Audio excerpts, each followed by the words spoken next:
the thing is, like, imagine how Bellular feels right now. He runs a WoW news channel, and he just came out with a video that says the next content is coming out in August. We've got to do something better. We got to find some, and that's optimistic. Well, hello everyone, and welcome back to the wacky world of World of Warcraft news. Yeah. Where, to be real with you, it's not all rosy, unless you are one for whom the content you're doing has just been nerfed, and that's actually something you want, or your class has been buffed, like mine. But more seriously though, we do have important topics to get through, with more color on an expected patch 9.1 release window, stuff that reportedly does come directly from Blizzard, and then also, well, Blizzard changing how you pay for World of Warcraft. Yeah. Now there is good news. Yeah, we saw this. You can get 10% off today's sponsor, dashlane.com/Bellular, who will massively upgrade your internet life. It's that simple. Dashlane is the app these are the ads that are okay. Because if you don't like the ad, you just look on the screen and you just click to the point where the ad's not there anymore. The problem is it's completely non-intrusive. You don't want to watch it. You just click past that shit. It's not an issue at all. This is exactly how I wish that they did ads. It'd be 1,000 times easier. On your device this year.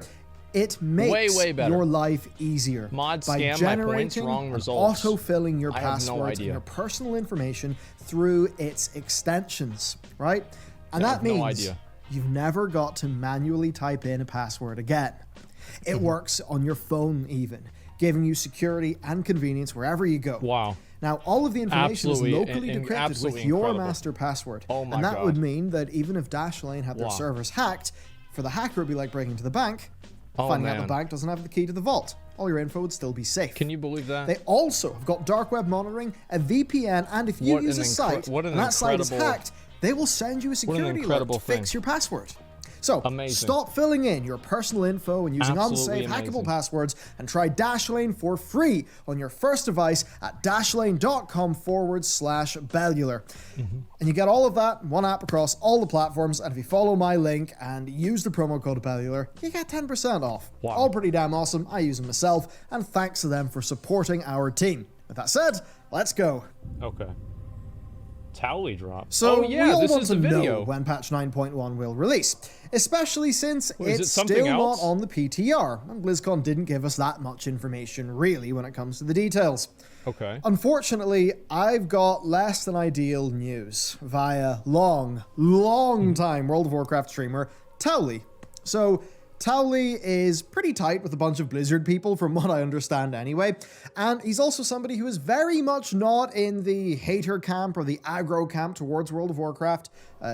Towley will often laugh at his own expense, joking about being a shill, so, this is stuff that's not coming from a source who is negative by default or anything like that. Yeah, it's true. So I do think it's some real good faith stuff, and he's not saying this to stir anything up, or, do any of that stuff. I would agree with that. So on stream, he said that he was talking to a Blizz employee, and that person said internally that they're worried about patch 9.1, that it will just be too late. Now here's the quote from Towley. A lot of people at Blizzard, they're worried that if 9.1 takes as long as they predict it will, that even by 9.1, people might not want to play it because of how long it will take. These are people over there that are saying this. They know they're in trouble.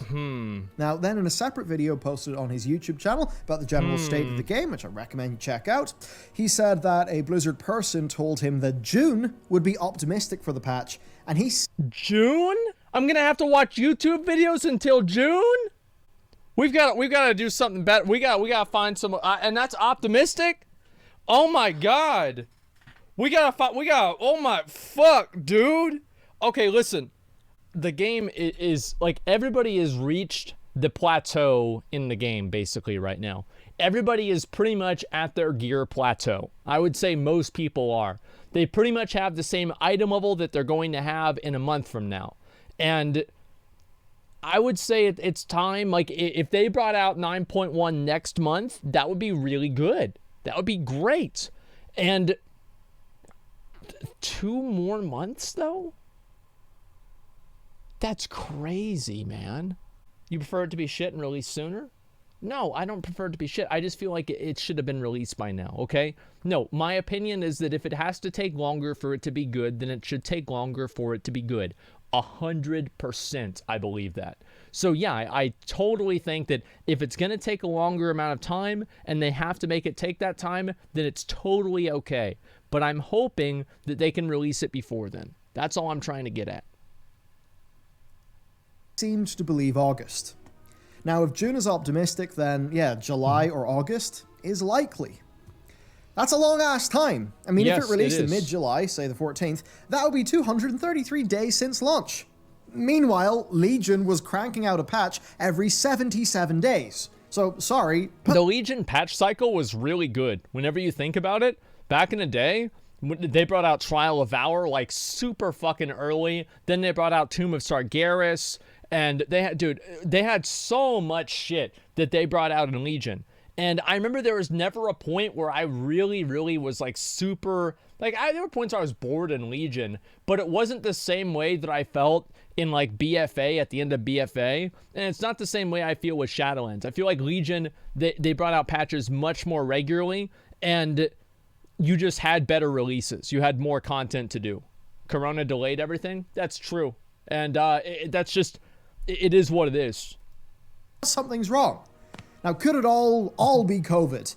I mean, yeah, but even if it is, I mean, player experience is king. Value for money is king.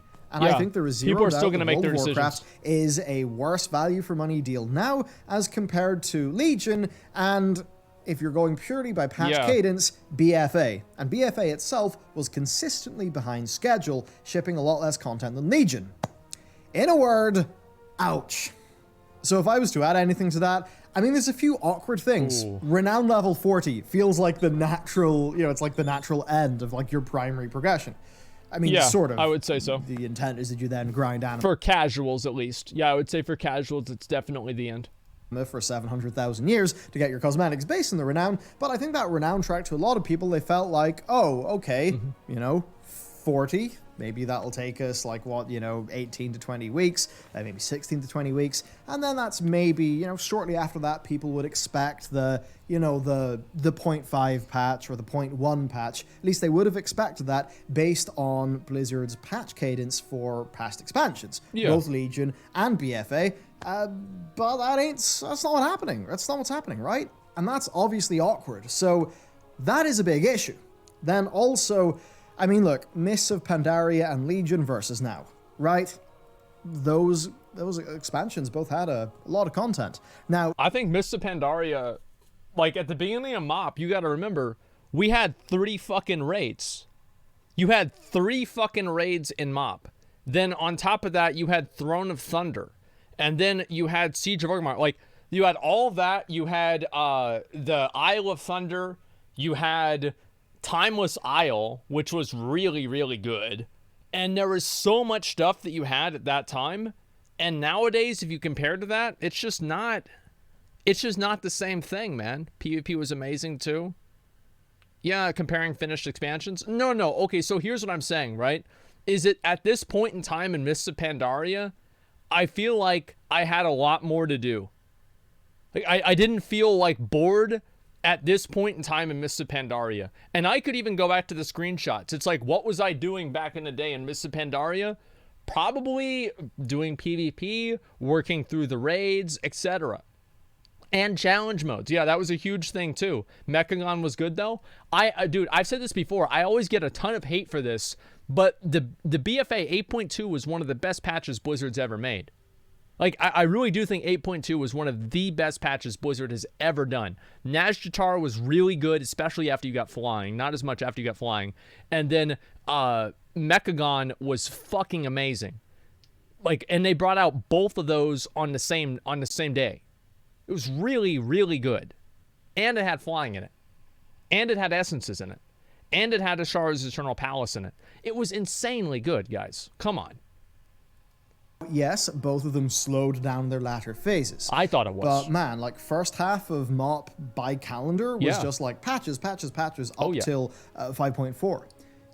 Legion, it was every 77 days. That was so much content, and it felt great being a WoW player because there was always something in the PTR, there was always something on the horizon to be excited about, and then there was also quite a lot of content, quite a lot of things coming up. That was pretty good. And now we're in that situation where we're just so far away from that, and I do have to wonder, what is it? I mean, my personal suspicion is that Blizzard makes the game so goddamn systemic that they create nightmares. They create their own prison, basically, with all of these systems and things that are just, there's so many interdependencies. And I think that's why we're left with systems that don't really satisfy players, and then just not a lot of content. It's that tricky thing. I mean, a lot of that collection gameplay in Legion, that felt like a side activity to go and do. Yeah. But in this expansion, it's basically just unlock your cosmetic and then grind so much anima. I think that's just... Well, the anima grinding for the cosmetics is fucking ridiculous. Okay? Like, I showed this on my stream before. The amount of anima that you need to grind for some of these cosmetics is insane. It's nuts. It's... Like, what the fuck? You have to get 5,000 anima for a helmet, and then you need a chest piece, and that's 5,000 anima too, and then you've got to get shoulders, that's 3,500 anima, and you're getting all this world quest gives you 235 pieces of anima? Are you kidding me? Are you fucking kidding me? This is not a full-time job, it's multiple jobs. It's crazy, man. It is fucking crazy. Like, the fact that they haven't nerfed that is silly to me. And I think they should. The transmog, like, at a certain point, it becomes not fun to farm if it takes that long. And it doesn't feel good to get it. Because you're just wasting so much fucking time for it. Really, really sucked the life out of a bunch of that casual content. And I think that's meant that unless you just live to do Mythic Plus and raiding, and you want to progress onto Mythic raiding, or PvP's your thing, then there's just not a draw to the game right now. If I was to say one thing, it would be the old adage, KISS. Keep it simple, stupid. I don't want to put stupid at the end, but that's kind of the acronym. The more simple I think our content and our systems is, I'd imagine then, the less things can go wrong, and the more it could just end up working. And to me, it's really... Like PvP. Think about that. That's actually so... Like, what Bellular is saying is so true. Think about what they did. You said it should be hard to obtain. Some things should be being hard to obtain. So hard and tedious are not the same thing. So tedious is not fun. Hard is fun. Mage Tower was hard. 5,000 anima was tedious. That's the difference. So I wanted to say that Blizzard made PvP in Shadowlands simple. It's extremely fucking simple. You do the games, you get honor. You use honor to buy armor. And if you do rated games, you get conquest to buy honor. Or sorry, to buy armor that you then use honor to upgrade. Period. It's simple. And everybody is generally happy with PvP. Not everybody, but a lot of people are generally happy with PvP. I probably should watch that Stoops video too at some point. I don't know if I'm going to watch that today, but I should watch that one too, because obviously PvP is not perfect. In my opinion, says the warrior. Hey. In my opinion, I do think that what they should do is they need to have another mode of in-game gameplay besides just arena. And RBGs are nice, but I don't really see people doing them as much, and they need to have something new. Like, I don't know what that new thing can be. I have no idea. Like, if they did a WoW Battle Royale, I think that would be cool. It could be cool, at least. Maybe it'd be fucking terrible. I have no idea. But it could be like a classless Battle Royale. They just need something in the game to spice up PvP. Solo queue? That's why I was thinking about watching the video, because that's what a lot of people that are PvPers want. Felt like for the longest time, or at least for the last few years. Here's what I think they should do. Regardless of how I feel if solo queue is going to work or not, I feel like Blizzard should just fucking do it. Just fucking do it, and if it's a disaster, fine. See, I told you, now we're going to get rid of it. because people, the spam of it, yeah, just fucking do it. Show them that it's not going to work, or show them that it will work one way or another. Blizzard have been spending so much time trying to work out what the systemic wrapper of content is that nowhere near enough time has actually went into the damn content itself. And I think that's what makes everything overcomplicated, unsatisfying, and, well, what leads us into situations like this. Yeah. Which sucks. And to be clear too, it's not always necessarily the devs' fault. I mean, there is COVID, there is all of that. Oh yeah, very true. And this is a live game, you know? Other games, they just get to delay by a year, or maybe even more.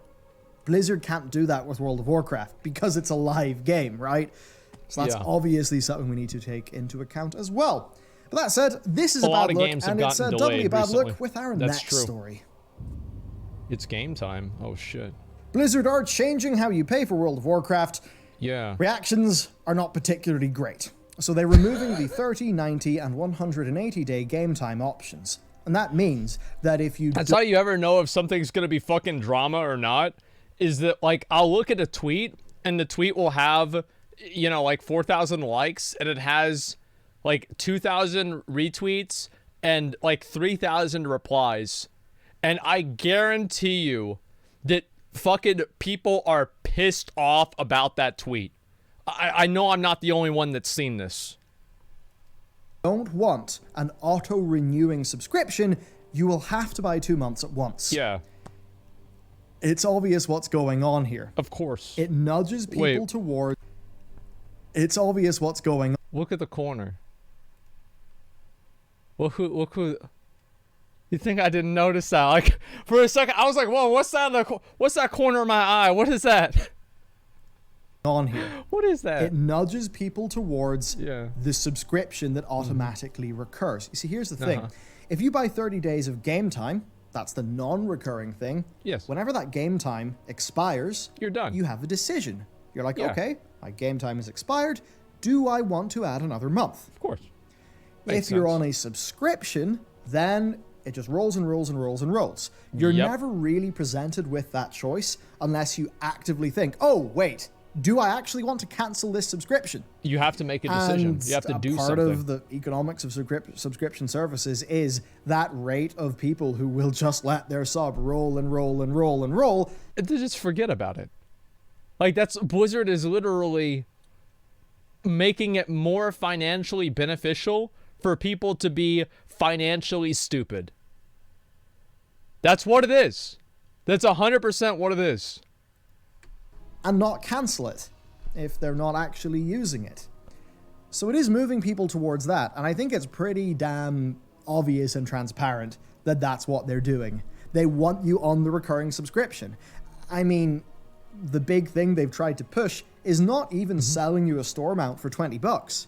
What they've pushed is you being on a 6-month subscription and then you getting a mount for free via that. Now, if you do plan to play World of Warcraft... Wait a minute. Wait a minute here. After that store mount, that's not what it is. Because after you get the store mount, then afterwards, you have the store mount that goes on the store. So if you don't get it with the bundle, then it just goes onto the store. And the reason why they did that is, I guarantee you, it's to make it sound better to the population, because you have people that will defend it and they will be completely fucking disingenuous with it. They're like, oh, it's not really a store mount because if you spend a 6-month stub, you get it for free. What are you saying, man? You don't like a free mount? What, are you not gonna play the game? No, that's what it is. And Blizzard can rely, and these game companies can rely on their super simps. Like, these are not just like the normal ones or whatever. As I said, these are the ones that donate to remind the streamer of the donation that they missed already. Those are the kinds of people. And the Blizzard has them. Fucking every game company has them. And they rely on these super simps to run PR campaigns for them, trying to point out some sort of fucking logical inconsistency with the obvious truth that everybody fucking knows. TOS? No, how could it be? Simp is against TOS. Super simp isn't. That's different. It's two different words. Warcraft for 6 months, then yeah, that is cheaper, and you get a map. So it feels like a win-win. At least, everywhere. The on value, Twitter. right? All the time. Whereas obviously, for a business, what they will want is to recognize that 6 months of revenue right the hell now. Exactly. Because if you get that 6 months up front, what happens? Well, here's why Bellular might be talking around it. It's because most people that sub for WoW don't sub all the time.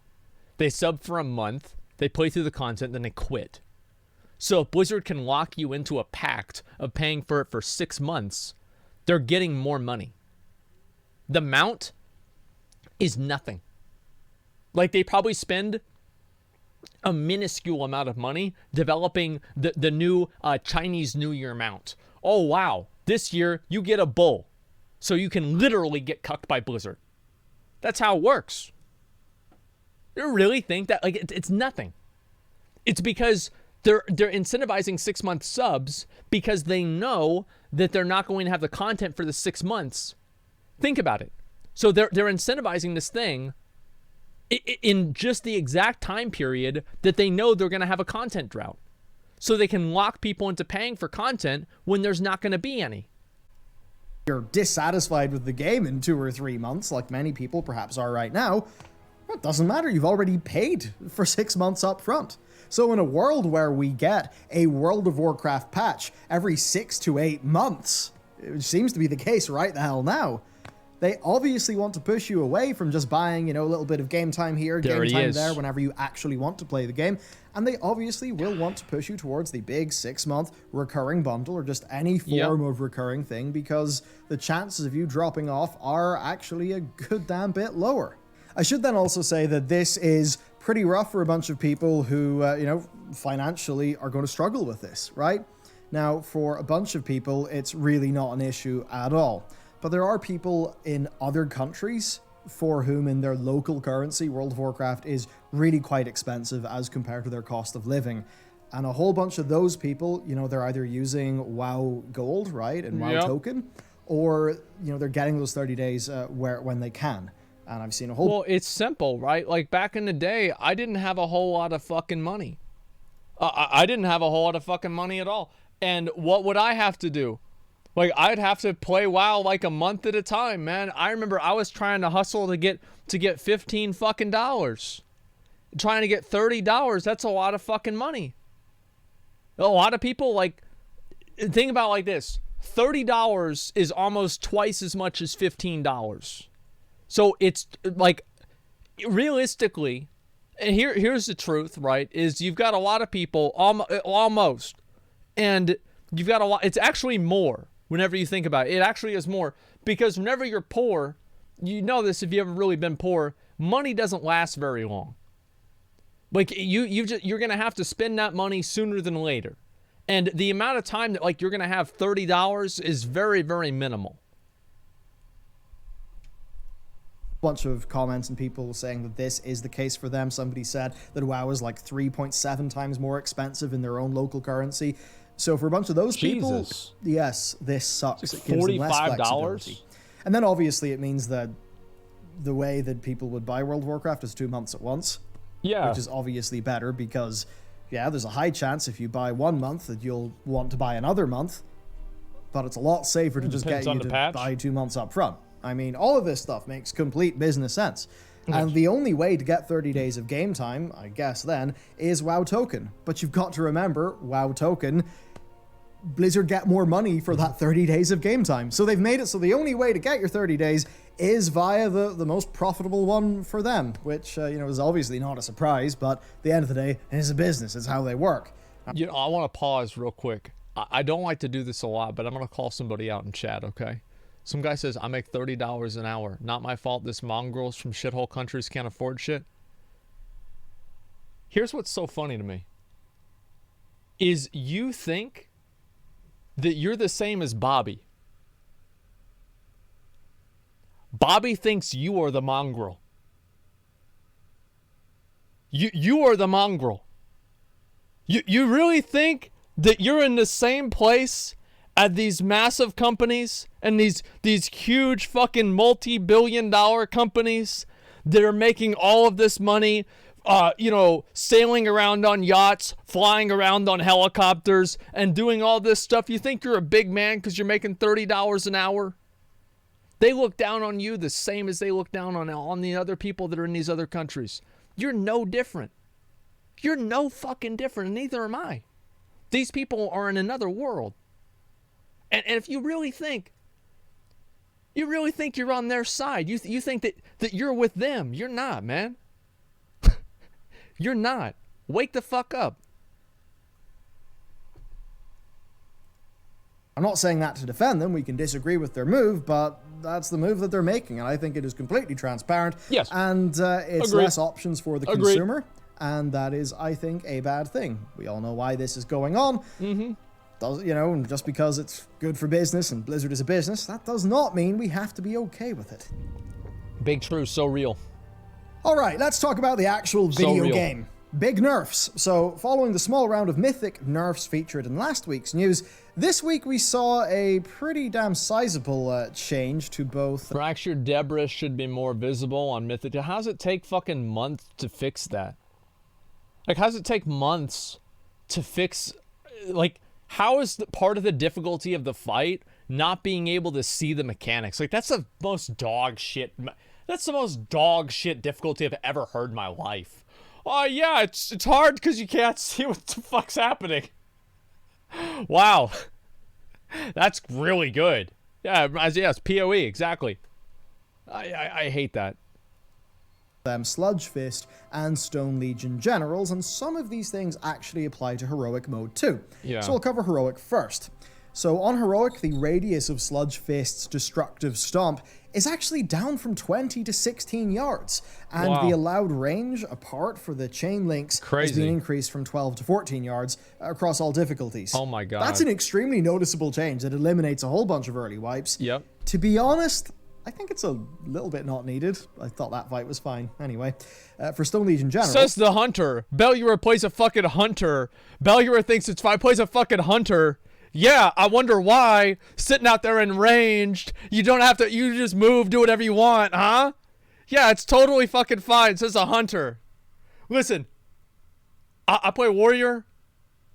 My situation in raids is not as good as Bellular's. I'll say one thing. The fight also was fine. Fight was fucking fine. It was fine. Like the thing is, like, it was like they should have made the things more visible. That's it. The fight was fine. Yeah, I think the fight was fine. Like, I watched it a million times. I did it a million times. Like, it's fine. Warriors are useless in raids? Well, yeah. Yeah, that is... Yeah. The duration of the anima orbs in the intermission phase, that's been increased from 15 to 20 seconds, so you'll have a bit longer before they disappear off the ground, and also, of course, before they expire once they are picked up. Then also, the stacking healing reduction aura from the Goliaths has been capped at 80%, down from 100%. That's a lot. It certainly does make the nasty overlaps with high group-wide damage not be as punishing or stressful for the healers. But to actually be able to heal during that is crazy.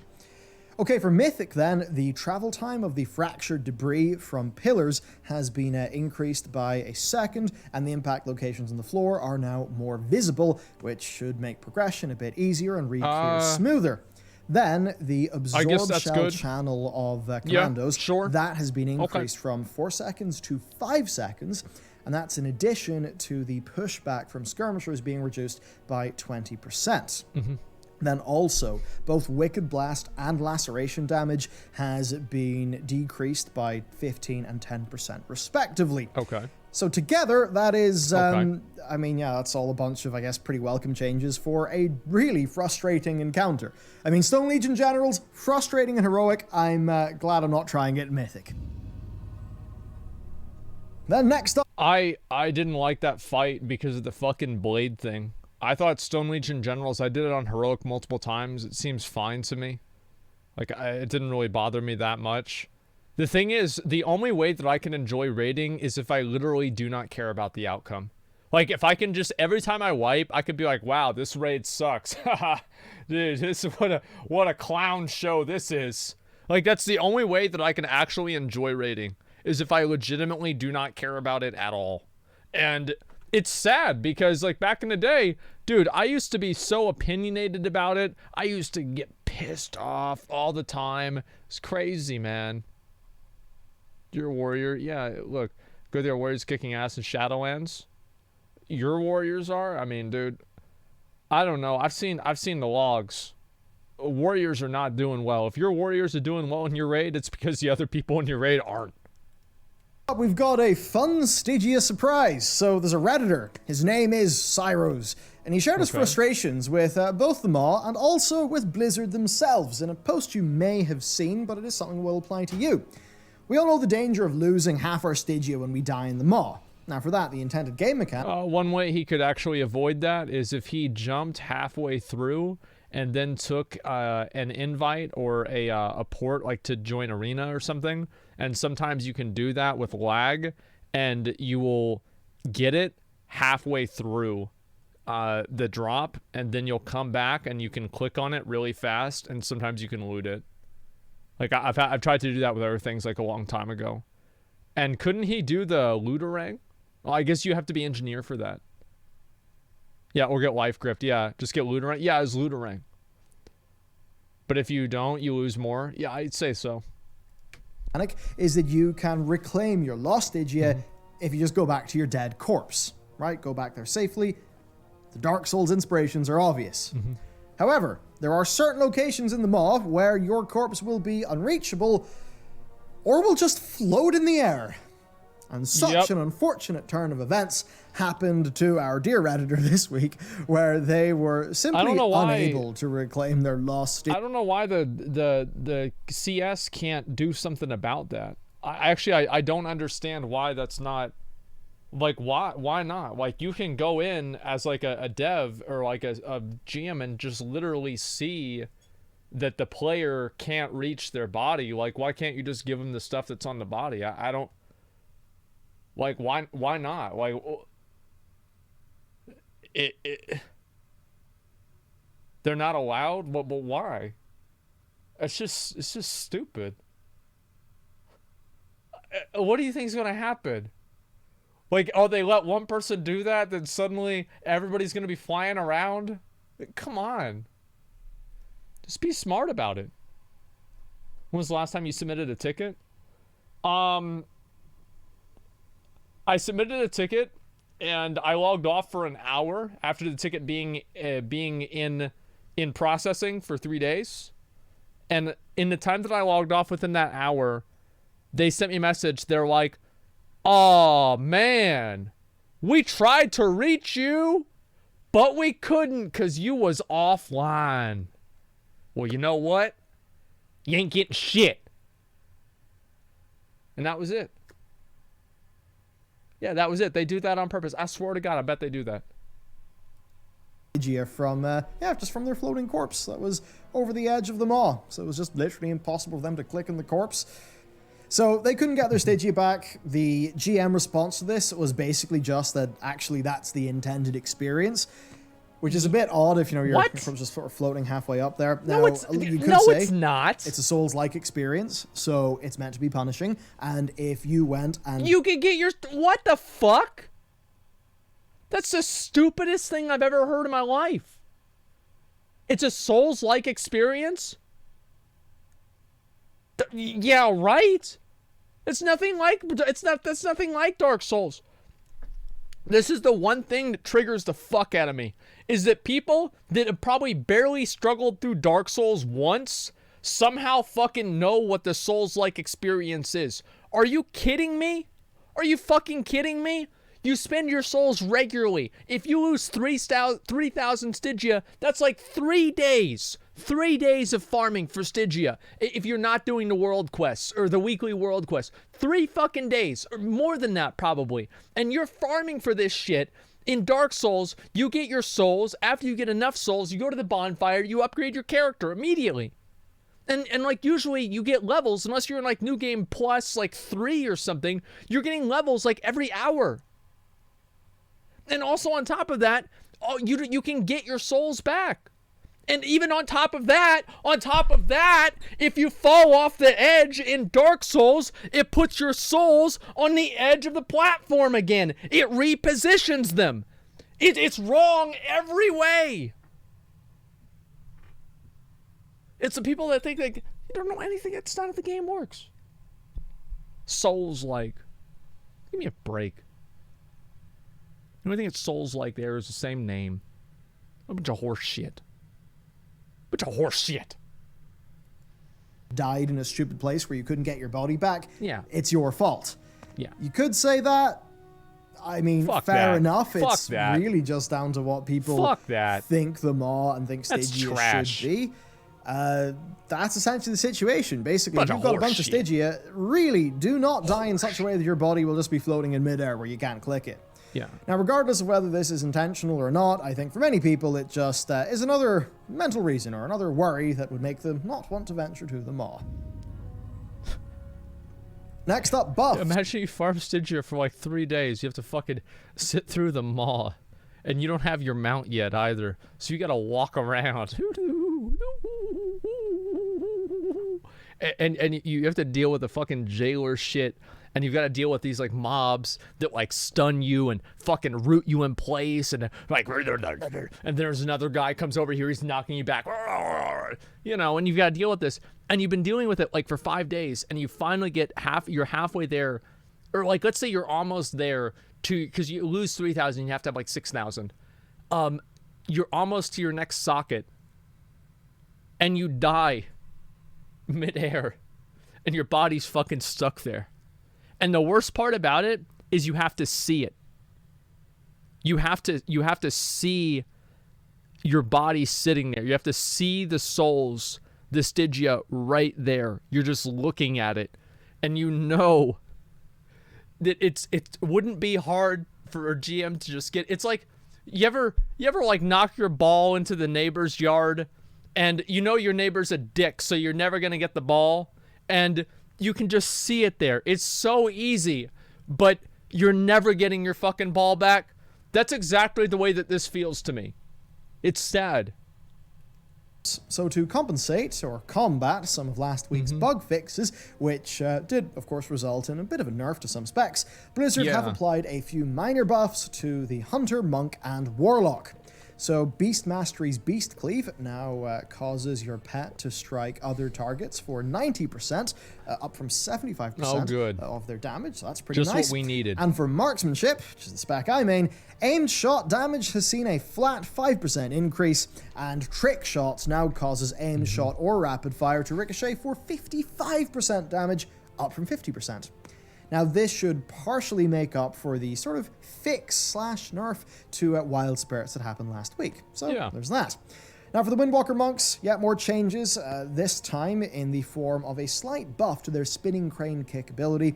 Its damage will now be increased by 15%, up from 10% per unique target struck in the last 20 seconds. Absolutely incredible. 15 seconds. As I said, every time I read class changes and class tuning and there's not a warrior section, I am like,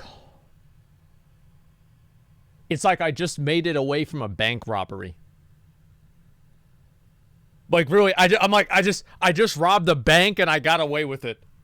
I'm getting away with it for another week, man. We're just gonna get deleted in 9.1, man. It's like I'm gonna quit the game. It sucks. I'm so worried about it, man.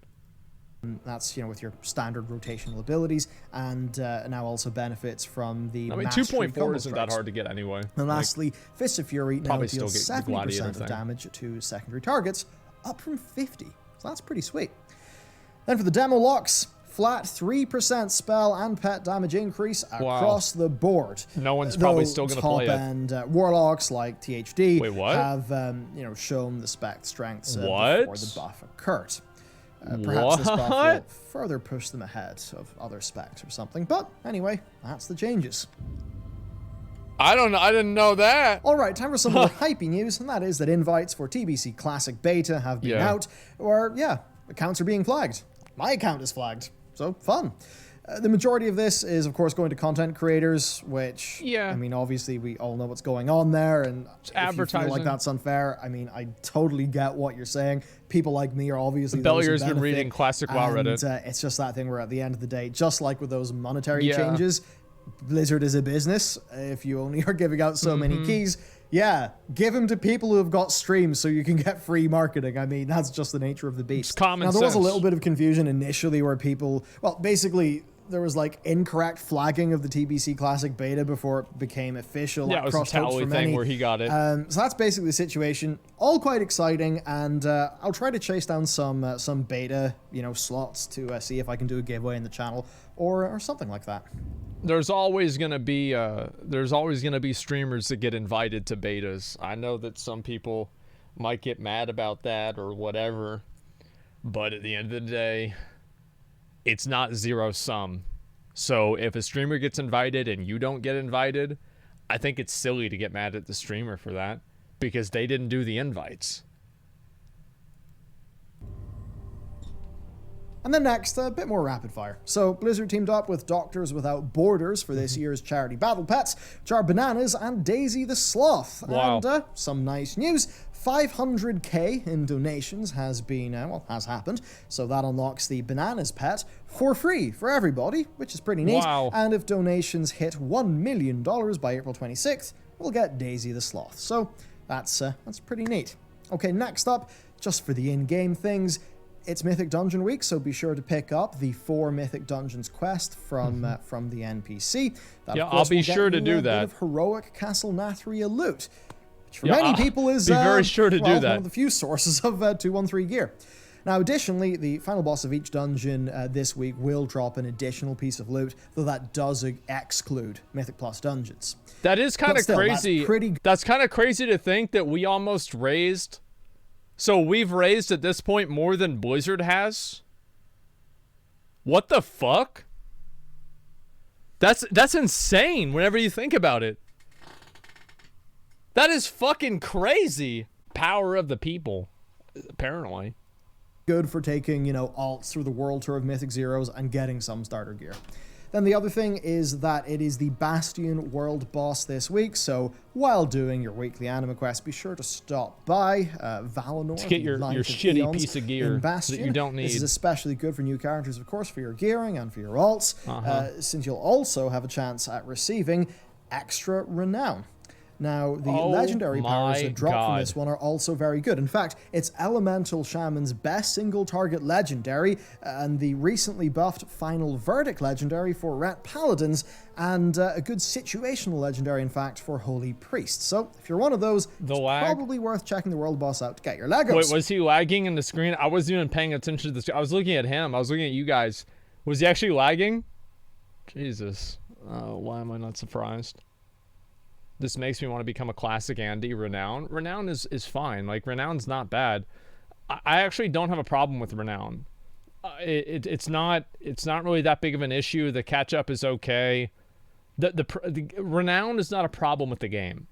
Okay, like, I understand that it's fine. It's boring. It kind of is boring. Yeah, it's true. Then also, Battle for Azeroth time, it's relatively good. Be sure to kill Doongorger Kraluok, or whatever he's called. Oh, fuck you. The world boss in Vol'dun this week. Fuck you. Why do you bring this up? At getting Molly. Come on, dude. And of course, you can do that once per character, so Jesus. You've got a whole bunch of level 50s, dust them off, and go get your alpaca. Then also, Arena World Championship Season 1 has started. So now that the initial 4 qualifier cups have concluded, the top 8 teams have advanced to the AWC Season 1 circuit. So each of the 8 teams will face off in a 4-week-long round robin. Wow. All, of course, competing for their share of a $160,000 prize pool, and of course an invite to the Season 1 finals. And then finally, something pretty awesome, in fact, a brand new arena match analysis tool, which should be really useful for, improving your arena skills, knowing what went right, what went wrong in the last match. That's actually really cool. Just being able to watch back a full replay and badass. See actually what had happened, and also to watch high MMR player reports from the community. So that is that's a new feature. You'll see it on screen right now. Pretty awesome. I mean, I'm one of those people, you know, where I've always wanted to get into Arena properly, right? Because it seems like a pretty awesome thing to do, in my opinion. I mean, I remember being excited about it when I was in the Burning Crusade. When I was excited about Arena too. Like, I like doing Arena. It's just that sometimes I want to do Arena and not have to worry about my rating. I wish I could join like another team and I could just like not have to worry about my rating. I could just queue games. But like once I get up to like a high enough rating, I wish I had I wish I had a second warrior that I could just play on and do whatever the fuck I wanted on. Young. But you know, now the PvP gearing makes a bit more sense and all that stuff. I'd love to get into arenas more, and that we could have tools like this to actually help, you know, learn how a match goes.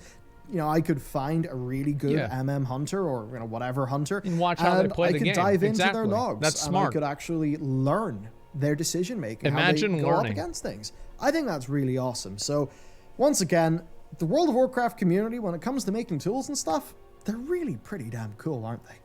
And really, that's it for the World of Warcraft news. Now, if you would like to, well, support our channel and also vastly upgrade your internet life, check out Dashlane with our link down below. Like, look, I've been using Dashlane for like well over a year now, maybe 2, and it's just great. I mean, I want to log into a website on my phone. Well, I just Face ID, use Dashlane as the password manager, done. And that's all the same stuff that's, you know, on my PC on Chrome via the extension. All very handy indeed. So, a big thanks to them. It really does actually support the channel, especially in these sort of content lull times. So we really do appreciate it. This is, the thing is, like, imagine how Bellular feels right now. He runs a WoW news channel, and he just came out with a video that says the next content is coming out in August. Fuck, man. Fuck, dude. Like, what are you gonna talk about? Like, because the thing is, you can only... Yeah, it's like, oh my god, like, what am I gonna do? Like, I gotta talk about the game again. Shit. I'm unsubbing and still make a video every day. I mean, good. That's content every day. I do feel like this is like a fucking... This is my opinion. I think that whenever content is good and there's a lot of content, content gets worse on YouTube. And whenever there's not a lot of content, there actually is better content on YouTube because people have to try harder and think of more inventive and newer ideas.